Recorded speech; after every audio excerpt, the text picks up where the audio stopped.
네. 자, 요번 시간엔 특허권의 변동 들어가도록 하겠습니다. 지금까지는 특허권의 어떤 효력이라든가 범위, 효력을 제한하는 내용들, 범위를 해석하는, 내용적 범위를 해석하는 보호 범위, 이런 내용을 공부했어요. 굉장히 좀 약간 추상적인 내용에 대한 주제였어요. 그러니까 우리가 또 침해 소송 제기할 때도 굉장히 중요한 논거도 됐고요. 자, 이제 상대적으로 조금 이제 좀 뭐라 그럴까요? 쉽다라고 얘기할 수 있는 부분입니다. 특허권이 변동이 됩니다. 변동. 예. 그러니까 이제 뭐 특허권이 뭐 일단은 뭐 예컨대 이전이 된다든가 뭐 실시권을 설정한다든가 활용되는 부분이죠. 네. 바뀌는 부분들입니다. 네.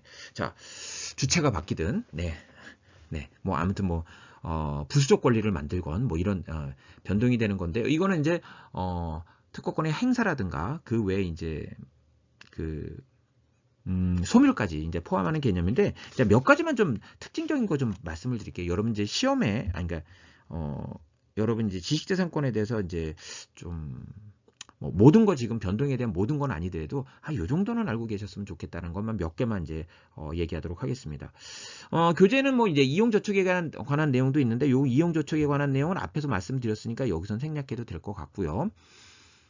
자, 그다음에 이제 이 특허권의 이전입니다. 특허권의 이전은 우리 앞에서 했어요. 네, 앞에서 해서 살짝 했는데, 이제 특허권의 이제 출원 후 승계하고 이제 다를 게 없습니다. 그래서 특정 승계가 있고 상속 그 밖에 일반 승계가 있는데, 특정 승계는 확인 정도만 합니다. 내가 계획서 사인했다고 해서 특허권이 이전이 되는 게 아니라 우리는 뭘 해야 돼요?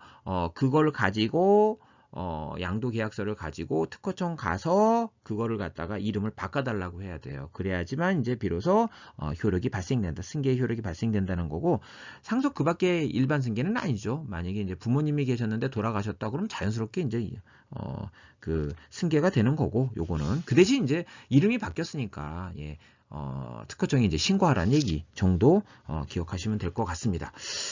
우리 이제 특허권과 관련해서 꼭 기억하셔야 될 내용 중에 이제 요 부분, 물론 이것도 디테일하게 들어가면 좀 굉장히 할 말이 많은데요. 많지만 우리는 이제 간략히 말씀드리도록 하겠습니다. 특허권이 공유인 경우가 있어요. 그러니까 한 사람인 경우도 있어요. 뭐 직무 발명 같은 경우 이제 회사가 주로 이제 그거를 그 권리를 갖게 되는 거니까 예약 승계를 통해서, 그런 경우는 이제 하나긴 한데, 만약에 이제 어떤 사람이 발명을 했거나 아니면 기업 간에도 마찬가지입니다. 여러 기업이 했을 때는 그때는 이제 한 사람이 독점하진 않죠. 한 회사가 독점하진 않죠. 여러 명이 같이 출원해서 권리를 갖게 됩니다. 그래서 이렇게 이제 공유 관계였을 때,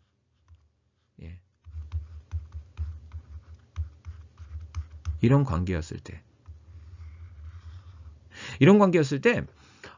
기본적으로 이제 공유라고 하는 것은 우리 결합 형태가 이제 민법에서는 공유, 합유, 총유가 있는데 그 중에서 결합력이 제일 약해요.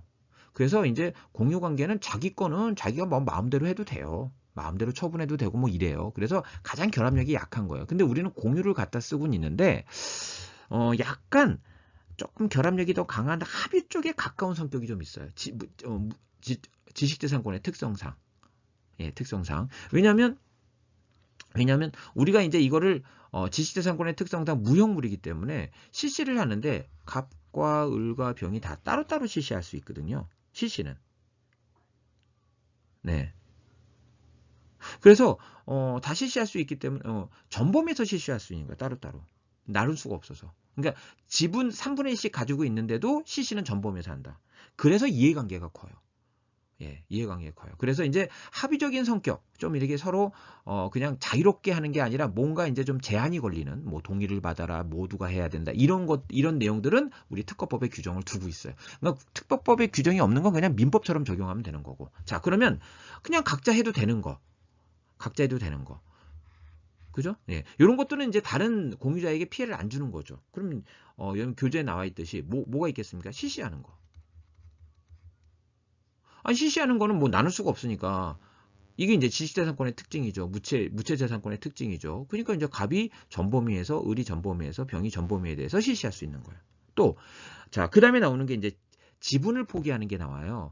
지분 포기 같은 경우는 뭐 만약에 갑이 지분 포기하면 을병 입장에선 지분을 더 갖는 거니까 좋죠. 네. 그러니까 이거는 뭐 동의 필요 없어요. 동의 같은 거. 예.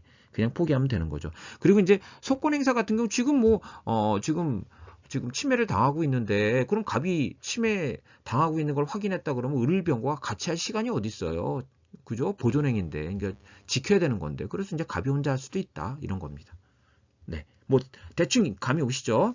자, 그렇다면 이제 약간 조금 지식자산권의 특성상 자기 지분의 범위를 넘어서도 이제 CC를 하지 않습니까? 그렇기 때문에 이해관계가 크다라는 거예요. 그래서 그런 경우에 조금 제한이 걸리는 거. 네, 제한이 걸리는 거. 네. 그게 이제 먼저 뭐냐면 이제 다른 사람의 동의를 받아야 되는 경우가 있습니다. 어떤 경우냐면 이런 경우예요.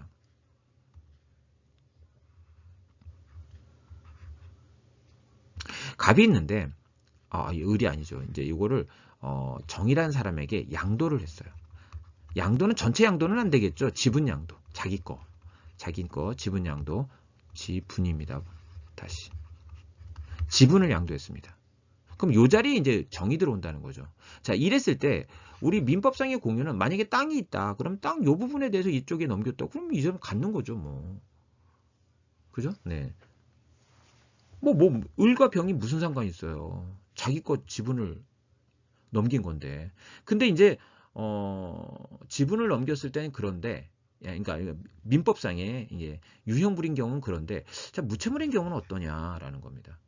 이게 전범에서 실시하기 때문에 이 사람이 능력 있는 사람이에요. 갑보다.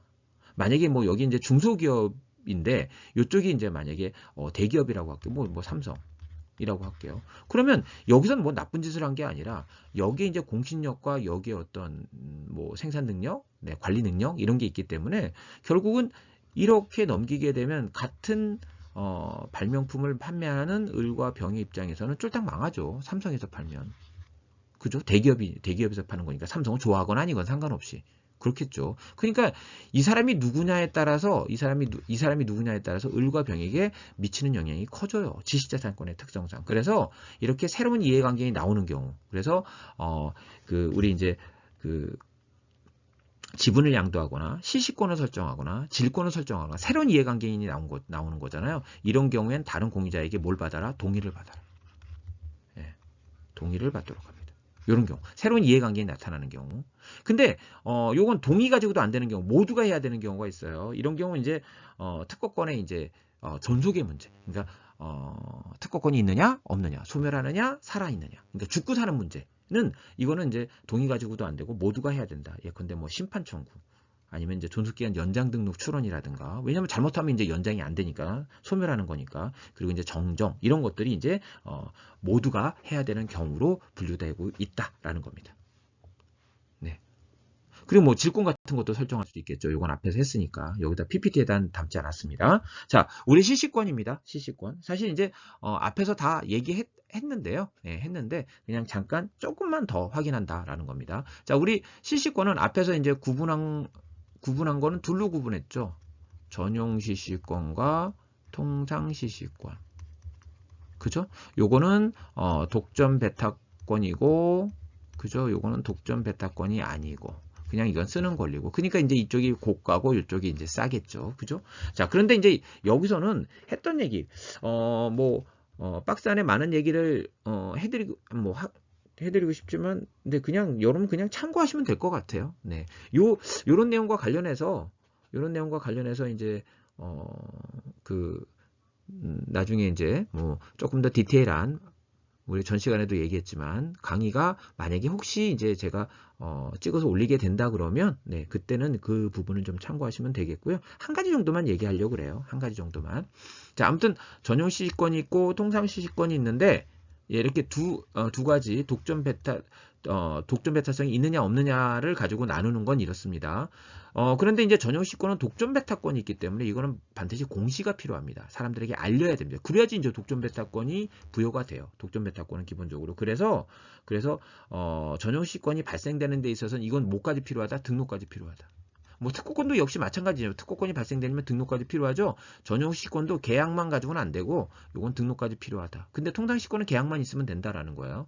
왜? 독점 배타권이 아니니까 요거 등록이 필요하다. 그거 여러분들 내용 그 정도만 확인하시면 되겠고 나머지는 참고하시면 될 것 같아요. 자, 그런데 이제 여기서 구분은 뭐냐면, 우리가 시시권이 발생되는 우리가 형태예요, 형태. 그러니까, 시시권이 발생되는 방법, 태양, 이렇게 얘기해 볼까요? 그러니까 이거는, 자, 이런 겁니다. 허락 시시권은 뭐냐면, 사적 자치. 그러니까 그 두 사람 간의 문제라는 거죠. 예. 사적으로 서로 계약을 해서 발생시키는 시시권. 로열티 받고, 안 받고, 뭐 이러면서. 예, 요걸 우리는 허락 시시권 또는 이제 약정을 했다 그러죠. 약정 시시권이라고 합니다. 보통 시시권이 이거죠. 근데 또 이제 뭐가 있냐면 특별히 이제 법정 시시권이라는 게 있어서 법에서 정해놓은 시시권이 있어요. 그 법에서 정해놓은 시시권의 요건을 갖추면 그건 당연히 법에서 정해놨기 때문에 당연히 발생되는 시시권이에요. 여기 이제 9개가 있어요. 예, 우리가 그걸 공부하려는 건 아니고, 네, 여기서는 딱 한 가지만 얘기하려고 그래요. 제일 중요한 거. 그 다음에 이제 강제시시권이라는 게 있어요. 강제시시권은, 이게 뭐냐면 어떤 요건을 갖췄는데 그냥 당연히 발생되는 게 아니라 특허청장 등의, 처분이 필요한 거예요. 예, 대표적으로 이제 오랫동안 CC를 안 하게 되면 CC하고자 하는 자가 특허를 달라고 요구할 수 있거든요. 네, 특허권자가 의무가 있어요. CC해줘야 될 의무가 있는데 안 한 거예요. 3년 이상을. 그러면 이제 그 CC하고자 하는 자에게 특허청장이 강제적으로 이제 CC권을 줄 수 있어요. 그걸 우리는 재정 CC권이라고 합니다. 이걸 포함해서 강제 CC권 3개가 있어요. 네. 근데 이제 이거는 여러분들 좀 디테일하게 좀 더 공부할 때 이제 공부하시면 되겠고, 그렇게 나눠지는구나. 허락 시시권은 양사자의 약정에 의한 거니까 당사자의 의사에 의해서 시시권 설정하는 거고, 요거는 그냥 당사자 의사와 상관없이 법에 있는 요건을 갖추면 당연히 발생되는 것과 특허청장 처분에 의해서 발생되는 시시권. 요렇게 이제 구분해 볼 수 있겠구나라는 겁니다. 그런데 전용 시시권이라고 하는 것은 굉장히 강력한 권리라고 말씀드렸잖아요. 그죠? 근데 전용 시시권이 법정 시시권 중에 전용 시시권이 있겠습니까? 없다라는 거. 왜냐면 이건 너무나 강력해서 이거를 당사자 의사와 상관없이 법정 시권까지 인정해 버린다면 그러면 권리를 침해하게 되는 결과가 돼요. 네, 재산권을 침해하게 되는, 네, 헌법의 기본권 침해가 될 수도 있는 그런 문제가 됩니다. 그래서 이 전용 시시권은 전용 시권을 인정하더라도 본인이 의사에 의해서 그래 내가 전용 시권 줄래라고 했을 때 전용 시권을 인정하는 게 맞겠죠. 그죠? 그래서 요 전용 시권은 뭐만 가능하다? 허락에 의한 시시권만 가능하다라는 겁니다. 요것만. 나머지는 법정 강제 시시권은 전용 시권이 없어요. 그러니까 결국은 이 세 가지가 다 인정되는 건 뭐다? 통상 시시권이다. 네, 통상 시시권이다. 네, 요 정도 보시면 될 것 같고요. 자, 그다음에 이제 이 법정 시시권. 법에 있는 요건을 갖추면 당연히 발생되는 특허권자 의사와 상관없이 발생되는 시시권 9개 중에 가장 중요한 시시권, 내용은 간단하지만 가장 중요한 시시권 선사용권이라는 게 있습니다. 여러분 꼭 기억하십시오. 이거 우리가 이제 다양한 분쟁 속에서 활용도가 굉장히 높은 시시권입니다. 선사용권. 네, 그러니까 내가 그러니까 특허권자하고 합의 없이도, 네, 어떤 계약 없이도 내가 계속 실시할 수 있는 권리가 있는 경우가 있어요. 이 선사용권의 요건을 갖추면 제일 중요한 거기 때문에 선사용권만 말씀드립니다. 자, 요런 경우입니다. 요런 경우에 선사용권이라는 게 발생이 되는데요. 자, 여기 갑이라는 사람이 있습니다. 갑이라는 사람이 여기서 만약에 A라는 발명에 대해서 추론을 했어요. 여기선 뭐 그냥 하죠. 여기서 특허를 받았어요. 등록이 됐어요.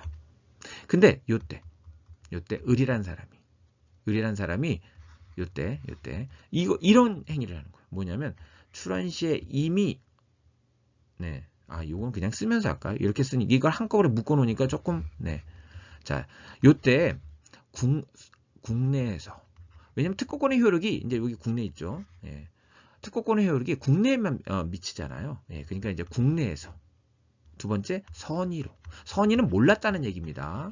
네, 착한 뜻 이런 개념이 아니라 몰랐다 이런 개념입니다. 그럼 알았다 그럼 악이라고 얘기합니다. 그걸. 자, 선의로. 실시, 그 발명을 실시 또는 준비를 하는 거예요. 이미 이 당시에 이 추론할 당시에 을이 A라는 발명에 대해서 실시를 현재 하고 있거나 아니면 최소한 실시 준비를 하고 있는 거예요. 이건 뭐 입증이 필요하겠죠. 네. 그러면 그 발명 및 사업 목적 범위 안에서. 네. 사업 목적범위. 요 표현은 지금 없죠. 그죠? 자, 요런 경우. 사업 목적 범위 안에서 우리는 선사용권이라는 독점 배타권, 선사용권 법정 실시권을 부여하게 됩니다. 네.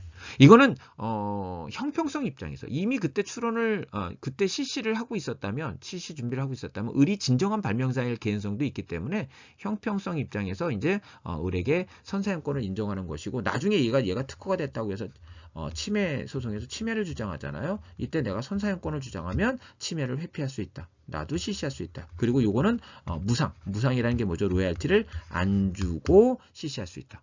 그러니까 더더욱 중요하죠. 그냥 쓰면 되는 거예요. 뭐 물론 이제 법정 시권 중에서 이제 돈을 줘야 되는, 로얄티는 줘야 되는 시시권도 있긴 있습니다. 반반 정도 되는데 요 선사용권은 무상의 법정 시시권이고, 누군가 침해 주장했을 때 내가 실시한 시점에 너는 그때 출원도 하지 않았다라고 하면서 이제 선사용권을 주장하면 되는 거예요. 네. 그래서 이 요건을 갖추면 이제 선사용권 요건을 갖추고 매우 활용도가 높습니다. 네. 자, 잘 기억해 주시면 좋을 것 같습니다. 자, 그래서 이번 시간은 여기까지 마치도록 하겠습니다. 간단하죠? 네. 다음 시간에 뵙겠습니다.